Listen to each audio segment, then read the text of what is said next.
Last lecture में हमने यहाँ तक पढ़ा था, the most important of these was that all the persons in the independent India are equal before law.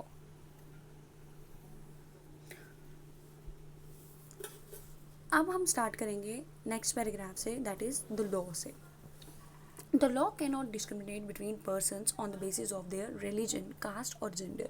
जो लॉ है, जो कानून है, जो कि हमारे कॉन्स्टिट्यूएंट असेंबली के मेंबर्स ने बनाए थे, उन्होंने ये कहा कि कोई भी कानून जो है वो किसी भी इंसान के साथ किसी भी तरीके से डिस्क्रिमिनेट नहीं कर सकता है।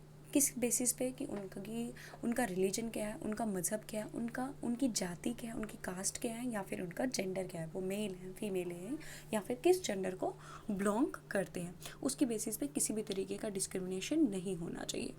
What the rule of law means is that all laws apply equally to all the citizens of the country and no one can be above the law.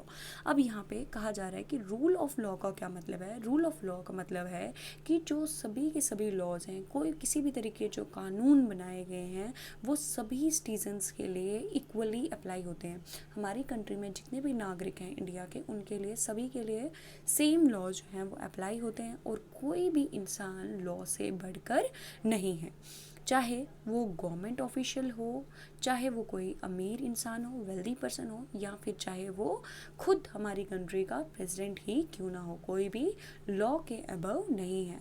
अगर कोई भी इंसान किसी भी तरीके का क्राइम करता है, किसी भी तरीके से लॉ को वायलेट करता है, तो उसे एक स्पेसिफिक पनिशमेंट जो है, एक स्पेसिफिक सज़ा जो होगी वो दी जाएगी। और एक प्रोसेस के तहत क्या होगा, एक प्रोसेस के तहत उस इंसान को हम ये कह सकते हैं, उस इंसान को अपना अगर कोई इंसान जो है वो कुछ क्राइम करता है, तो उसके खिलाफ प्रूफ जो है वो आपको देना पड़ेगा। ऐसा नहीं होगा कि हम जाकर कहेंगे कि इस इंसान ने मेरे साथ कुछ गलत किया है तो इसको सज़ा मिलनी चाहिए, ऐसा नहीं होगा।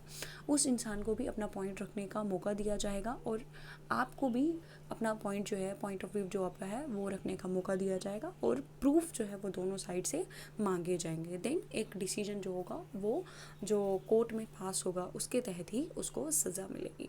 तो ये इस लाइन का जो है मतलब है, ये जो यहाँ पे लिखा जा रहा है इस लाइन में। But was it always like this, यहाँ पे कहा जा रहा है पर क्या ये चीज़ जो है हमेशा इसी तरीके से थी।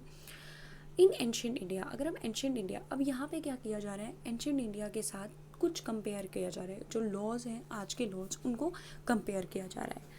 एंशियंट इंडिया में क्या था, अगर हम एंशियंट इंडिया की बात करते हैं तो एंशियंट इंडिया में बहुत सारे लॉज थे, देयर वर इन्यूमरेबल का मतलब हो गया बहुत सारे लॉज थे, and often overlapping local laws. अब ओवरलैपिंग लोकल लॉज का क्या मतलब, ओवरलैपिंग लोकल लॉज हम एक एग्जाम्पल से समझते हैं। फॉर एग्जाम्पल, अगर कोई इंसान जो है उसने चोरी की है, तो पुराने टाइम में क्या होता था, एंशियंट इंडिया के टाइम में क्या होता था, उस चोरी के लिए बहुत ही अलग अलग कानून थे। यानी अगर वो एक जाति को बिलोंग करता है तो उसको अलग तरीके की सज़ा मिलती थी उसी चोरी के लिए। अगर वो दूसरी जाति से बिलोंग करता था, मान लीजिए वो ब्राह्मण नहीं था, शूद्र था, या फिर वो वैश्या था, तो उसको अलग तरीके की सज़ा मिलती थी।